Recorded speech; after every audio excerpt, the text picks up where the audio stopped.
Die Sonne schien warm auf Mandys blonde Haare, als sie mit ihren Eltern den Zoo besuchte. Vorfreude kribbelte in ihrem Bauch. In jedem Gehege entdeckte sie etwas Neues, von den quirligen Affen bis zu den majestätischen Giraffen. Doch am meisten faszinierten sie die Raubkatzen. Als sie vor dem Tigergehege standen, bemerkte Mongdi einen besonders großen Bengaltiger, der sie aufmerksam beobachtete. Er schien ihr zu folgen, als sie von einem Gehege zum nächsten schlenderte, sein Blick immer auf ihr gerichtet.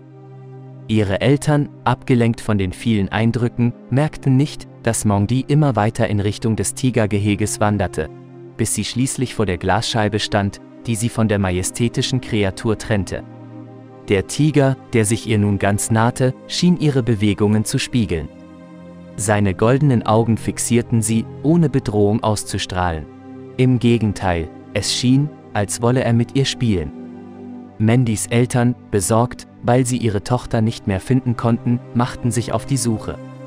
Sie fanden sie schließlich, zu ihrem Entsetzen, direkt neben dem Tigergehege. Mongdi war aber nicht verängstigt, sondern strahlte vor Freude. Der Zookeeper, der Mongdi und ihre Eltern sah, war ebenso verblüfft wie diese. Er wusste, dass der Tiger, Koshi, von Wilderern schwer verletzt worden war und seitdem Mühe hatte, sich an das Leben in Gefangenschaft zu gewöhnen. Koshi hatte sich anderen Menschen und Tieren gegenüber zurückgezogen, zeigte kaum noch Interesse an Futter und wurde von Tag zu Tag lethargischer. Doch nun, mit Mongdi, schien etwas zu geschehen. Koshi bewegte sich mit ihr, spielte mit seinem Schwanz und wirkte endlich wieder lebendig. Der Zookeeper erklärte den Eltern, dass Koshi seit Mandys Erscheinen wieder mehr fraß und mit den anderen Tigern kommunizierte. Er hatte die Hoffnung auf eine Genesung fast aufgegeben, doch nun schien Mandys Anwesenheit Koshi wieder zum Leben zu erwecken. Der Zookeeper bat Mandys Familie, Koshi regelmäßig zu besuchen, und Mongdi war überglücklich. Ihre Eltern waren ebenfalls erleichtert und freuten sich über die besondere Verbindung ihrer Tochter zum Tier. In den folgenden Wochen besuchte Mongdi Koshi regelmäßig.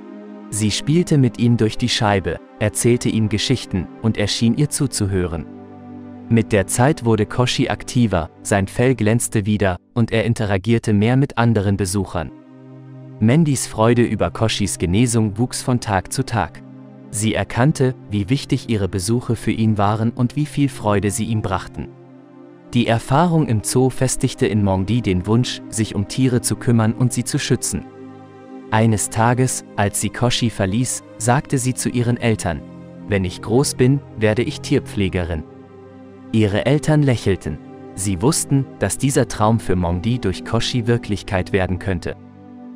Liebe Freunde, wenn euch das Video gefallen hat, setzt ein Like und abonniert den Kanal.